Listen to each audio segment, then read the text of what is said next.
I'm so excited today to talk about seriously my favorite topic. And I'm really not going to restrain myself today because this is something that has been top of mind and come up again and again and again this week.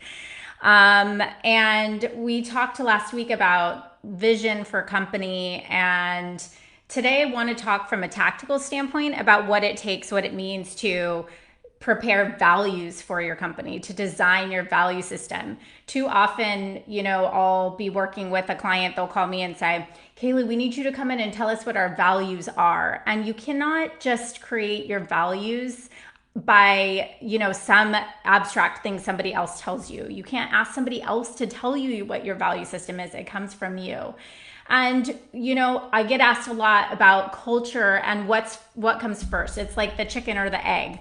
You usually somebody will hire an employee out of the need for something tactical.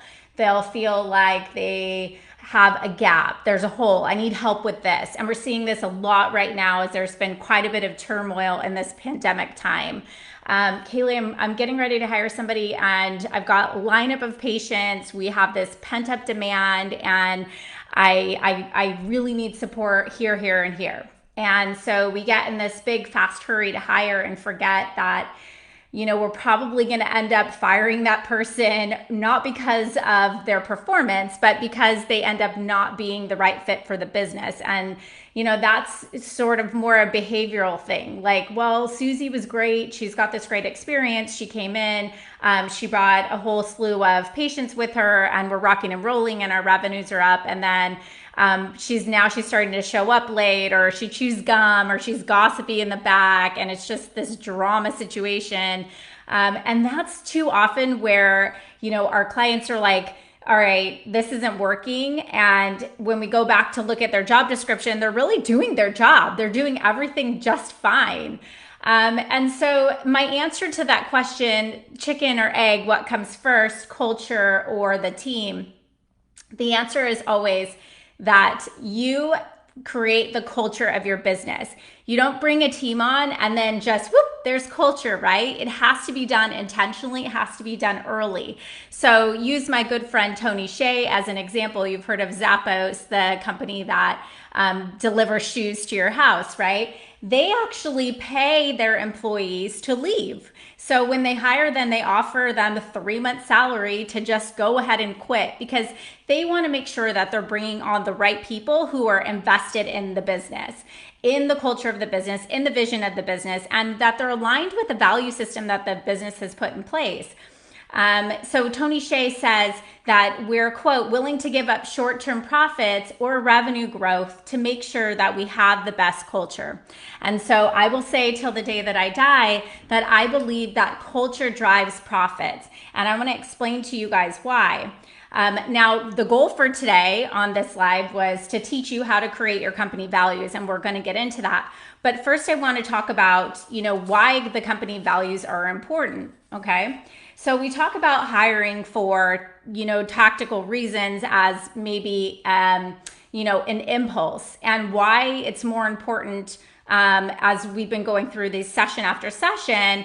I'm explaining to you that having a vision is really the one place where it becomes the heartbeat of your business, your big goal where you can redirect, and it's kind of like, the North Star for your business where you can continue to feed your patients back to your staff, back to your team, your contractors, everybody that you bring on a daily basis through conversation about where you're headed and what the goals are for the business.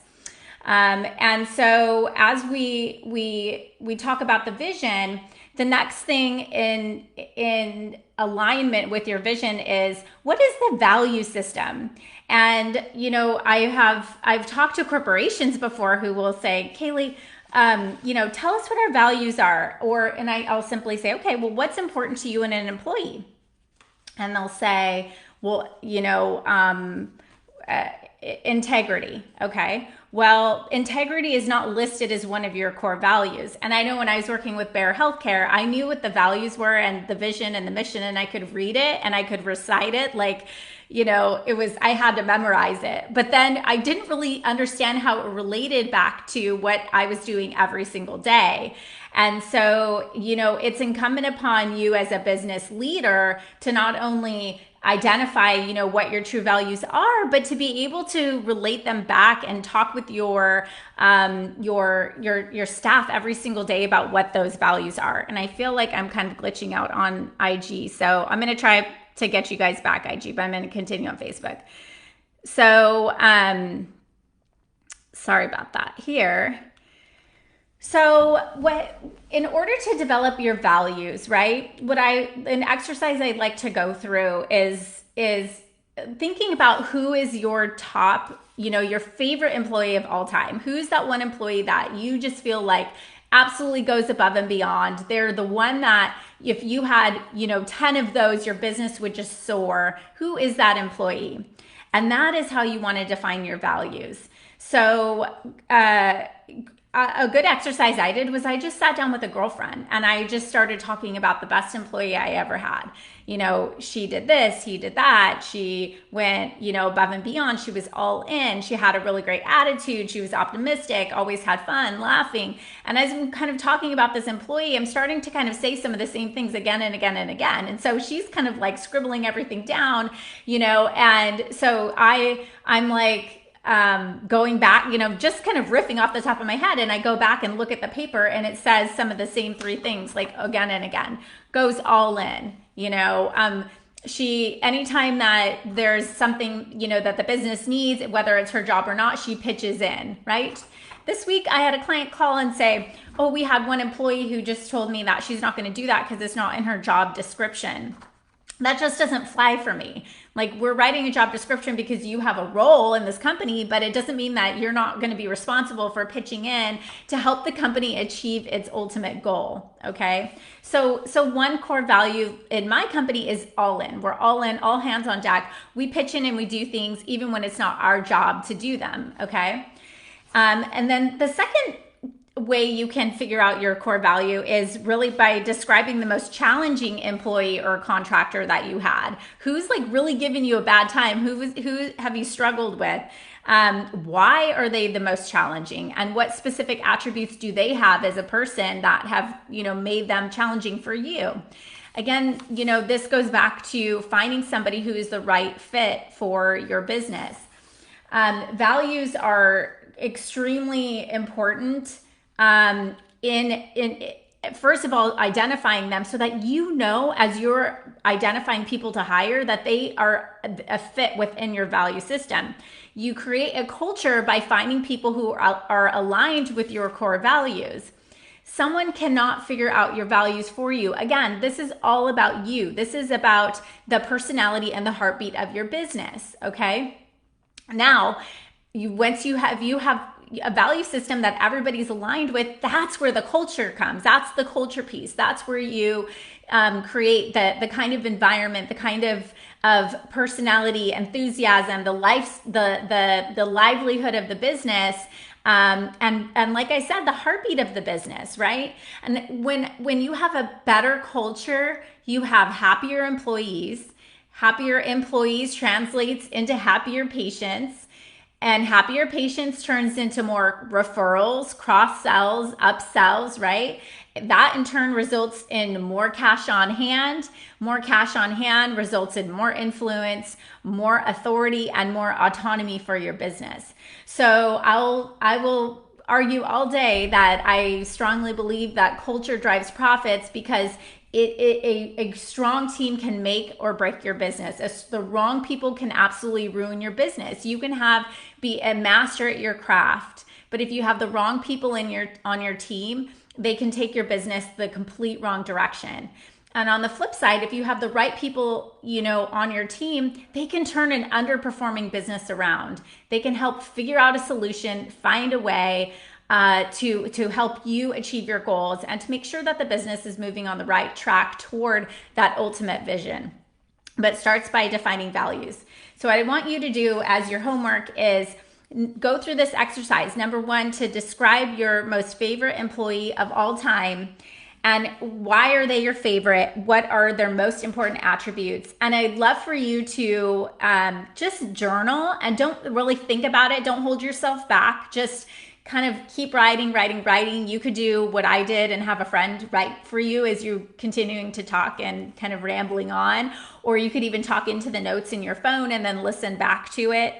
And then number 2, describe the most challenging employee or contractor you've ever had. Why are they the most challenging, and why are they the most difficult, or what attributes about them were ineffective? Once you have this kind of, written down and you're able to look and see, you'll start to see themes, and you can pull out 3 core values for your business, okay? So our core values for our business, as an example, which came through this exercise, were number 1, all in, like I described before. Number 2, always looking to grow and challenge ourselves, right? So we on our team, if we don't know something, we're going to find a way to figure it out. We're always trying new things. We're figuring out how to do things differently, how to stay up to date with new technology. We're always challenging ourselves to think differently, to change our mindset about things that are holding us back. And then finally, to have fun. And so when those 3 things, not only do we just have those value systems written down, but we actually hold them as performance accountability metrics, so that when we're having performance reviews, we go back to those. We revisit those every single time we sit down. How are you as an employee? How am I as a leader living by these value systems? And so when we hire new employees, we always make sure that that employee fits within that scope of philosophy before we even talk about the tactical components, right? Before we even talk about whether they are experienced or skilled enough to fit in that role. Because if they're not the right fit for the business, then they're not going to be the right fit for the role no matter what. So thanks for joining me today. If you have questions, go ahead and put them in the comments. If you're watching this in the replay, #replay for me so I know that you were here. And if you have any ideas or suggestions that you would like for me to cover on future lives, make sure that you just DM us or let my team know. We do take your feedback and we appreciate it and want to make sure that we're providing great content for you. So hope everybody has a wonderful day. Thanks for being here.